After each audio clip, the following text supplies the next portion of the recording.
ہندو میں نے پڑھتے ہوئے صورت یاد کی تھی، سورہ اخلاص، قل هو اللہ احد اللہ صمد لم یلد ولم یولد ولم یکن لہ کفوا احد۔ تو اس میں تو بتایا گیا کہ کہو کہ اللہ ایک ہے، اللہ بے نیاز ہے، نہ وہ کسی کا باپ ہے نہ کسی کا بیٹا، اور کوئی اس جیسا نہیں ہے۔ تو میں گھر گیا، اپنے والد سے کویشچن کیا، ہمارے گھر میں اوبیسلی ہندو تھے تو کافی بت پڑے ہوئے تھے، تو ادھر میں نے ان سے کویشچن کیا کہ ان میں اللہ کون ہے، ہوز اللہ امنگ دیم، بیکاز دماغ تو یہی تھا نا کہ بس جو کچھ ہے یہ ہے سامنے۔ تو وہ اس کو ایک عام سوال سمجھے، آپ کی گستاخی؟ میری گستاخی سمجھے، کیونکہ مجھے اس کے بعد تھپڑ پڑ گیا اپنے والد سے، وہ ٹھیک ٹھاک تھپڑ پڑا۔ پھر میں نے جا کے اپنے ٹیچر سے کہا کہ میں کہ سر یہ کیا پڑھا دیا، کہ میں تو گھر جا کے پوچھ رہا ہوں، مجھے مار پڑ رہی ہے آپ جو پڑھا رہے ہو۔ تو انہوں نے کہا کہ نہیں بیٹا، اپنے یہ کویشچن غلط جگہ کر رہی ہے، اللہ ان میں نہیں ہے، آپ ڈھونڈ رہے کیا ہو؟ میں کہ سر میں تو اللہ ڈھونڈ رہا ہوں، جو آپ نے پڑھا ہے اس کو ڈھونڈ رہا ہوں۔ کہتے یار یہ تو تم کچھ الگ ہی چیز ڈھونڈ رہے ہو۔ کہتے چھوڑو، تم ایک کام کرو، بریک کے وقت نا جب تمہاری ریسیس ہوتی ہے تو ایک 10 منٹ میرے پاس آیا کرو۔ پھر احمد وہ روشنی کہاں ملی؟ سر یہ روشنی جب میں میٹرک میں چلا گیا، تب مطلب میں اسلامیات میں اتنا تیز ہو گیا تھا کہ میرے جو کلاس فیلوز تھے وہ مجھ سے صورتوں کے آیتوں کے ترجمے پوچھے تھے پیپر کے اندر نا، آلموسٹ 2-3 کو تو میں نے خود ہی پیپر بھی کروا دیا تھا۔ تو بس اس وقت یہ روشنی مجھے نصیب ہو چکی تھی۔ پھر ہم یہاں سے کراچی موو ہوئے، کراچی میں میری ملاقات ہوئی مفتی طارق مسعود صاحب کے، ان کے جو بھائی ہیں وہ میرے فرینڈ ہیں، تو انہوں نے مجھے دعوت دی کہ بھئی آپ دین میں آؤ۔ میں کہا سر میں دین میں آؤں گا، لیکن جس طرح آپ لوگ دین میں اس طرح نہیں آنا ہے مجھے۔ مطلب ایک بندے کو پتہ ہے کہ دین کیا ہے اور وہ بیٹھ کے سب لوگوں کو بتا رہا، تو باقی لوگوں پہ فرض نہیں ہے کہ جانیں دین کو، انہیں پڑھیں دین کو۔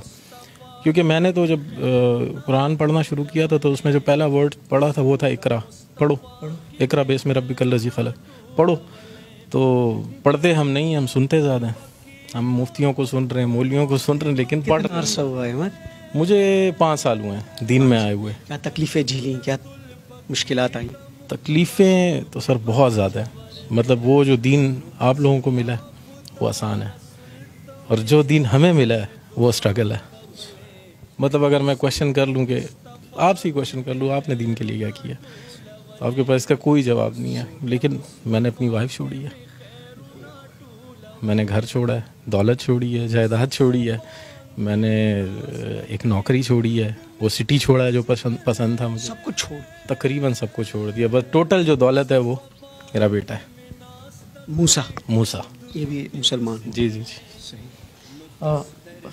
خزت لاڑا نو نوال ټکول وسروشو چې تانو پورې غریب لاړه نو ان سټوري د چوس پکې ورځې نه زم د پروګرام نه پد ته سنور سم مشکلات نشي په اسلامي جمهوریت پاکستان کې چې سړی مسلمان شي نو هغه ته څومره تکالیف دا وتا سو حیران شي چې په کار د چې دا خو د اسلامي ملک یو هندو چې مسلمان شي په کار د چې د ډیر غټ استقبال ورسو شي د ډیر تکالیفو نه راتیر د خوځو هغه تکالیفو کې نظم په مختصر د دوی چې هغه بیگم چادر وړو مور هغه ته هم لاړه، هر څه ته لاړل دی اوس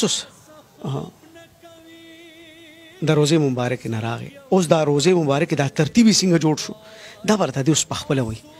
احمد ذرا بتانا یار کیا ہوا؟ سر تقریباً یہ ہماری کچھ عرصہ پہلے ہمارے گھر پہ کچھ ایک فیملی آئی تھی، مسلم فیملی تھی، جاننے والے ہیں، تو وہ یہاں سے لڑکے گئے تھے، مطلب میرا سر بھی پھٹا تھا اس کے اندر، اور پھر الٹا ہمیں مار کے اور جا کے ہم پہ ہی رپورٹ کر دی۔ تو دل دکھ گیا؟ دل بہت دکھ گیا تھا سر، بہت دکھا تھا۔ بس اس رات میں اللہ معاف کرے اللہ سے گلہ کر کے سویا تھا کہ یا اللہ مطلب تو نے تیرے رستے پہ آئے ہیں اور تو نے اس طرح ہمیں ذلیل و خوار چھوڑا ہوا ہے۔ تو تقریباً فجر کے وقت ہم نماز کے لیے اٹھتے ہیں، تو میں نماز کے لیے اٹھوں اور اٹھوں تو دیکھیں سامنے ایک تیز روشنی ہے میرے بالکل سامنے، اور اس تیز روشنی میں جو ہیں وہ سرکار دو عالم کھڑے ہوئے ہیں، تشریف وہاں پہ کھڑے ہیں، اور مجھے انہوں نے آواز دی یا احمد،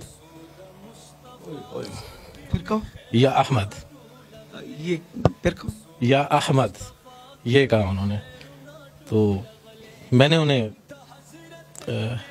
سلام کیا، تقریباً 16 منٹ ہماری بات چیت رہی، اور تقریباً جو بھی